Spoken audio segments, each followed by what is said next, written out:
ఈ విషయం చెప్తే చాలామంది కొంచెం నా మీద కోపగించుకుంటారు, కొన్ని నా మీద విమర్శలు చేస్తారు. కానీ సంఘంలోని స్త్రీలు బోధించకూడదు అని స్పష్టంగా దేవుడు వాక్యంలో లిఖించాడు. సంఘంలో ఉన్న అన్ని పరిచర్యలు స్త్రీలు చేయొచ్చు, కానీ బోధించటం ఒకే ఒక్క విషయంలో మాత్రం దేవుడు స్త్రీలను వద్దు అని చెప్పాడు. ఈరోజు చాలామంది పాస్టర్ గారు బోధలు కూడా మారిపోతున్నాయి. ఎలాగో తెలుసా? పాస్టర్ గారు కొడుకున్నాడు అనుకోండి, సంఘంలోని ఏ స్త్రీ కూడా ప్రసంగించడానికి వీలు లేదు, దేవుడు వాక్యం ఏం చెప్తుంది, అది పాత నిబంధన కాదు కొత్త నిబంధనలోనే దేవుడు చెప్పాడు, సంఘంలోని స్త్రీలు ప్రసంగించడానికి వీలు లేదని పాస్టర్ గారు బలంగా చెప్పేస్తాడు. ఒకవేళ కానీ పాస్టర్ గారు కొడుకులు లేరు అనుకోండి, ఏం చేస్తారో తెలుసా? ఇదిగో ఒకళ్ళు నడి సముద్రంలో మునిగిపోతున్నారు అనుకోండి, వారిని రక్షించడానికి స్త్రీ వచ్చిందా పురుషుడు వచ్చాడని ఎవరైనా చూస్తారా? రక్షించడానికి వచ్చిన వారి దగ్గర నుంచి రక్షణ పొందుకొని పైకి వస్తారు కదా. ఈరోజు మీకు బోధించడానికి స్త్రీ అయితే ఏంటి, పురుషుడైతే ఏంటి, మీరు వాక్యం వినేయండి. Compromised life. నీకు ఎవడరా చెప్పాడు వాక్యం స్త్రీలు బోధించాలని? మనది కాని పనిలో మనం వేలు పెట్టడానికి వీలు లేదు.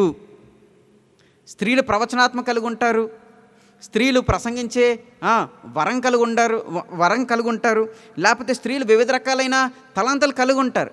అయినప్పటికీ కూడా దేవుడు దేనికైతే వారు నిర్ణయించాడో ఆ పనిని మాత్రమే చేయాలి. ఉట్టి ప్రసంగించడం మాత్రమే ఎందుకు?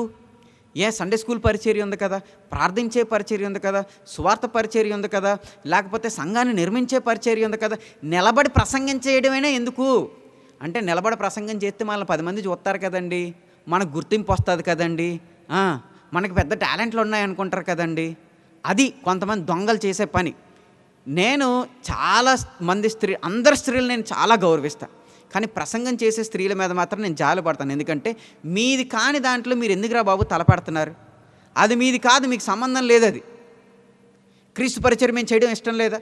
క్రీస్తు పరిచర్య చేయడం కేవలం ప్రసంగం చేయడం అని ఎవడు చెప్పాడు? క్రీస్తు పరిచర్య కేవలం ప్రసంగం చేయమని ఎవడు చెప్పాడు? అసలు నేను ప్రసంగం చేయమని ఎవడు చెప్పాడు? వాక్యమే వద్దని చెప్తుంది. దేవుడు నాతో మాట్లాడాడండి.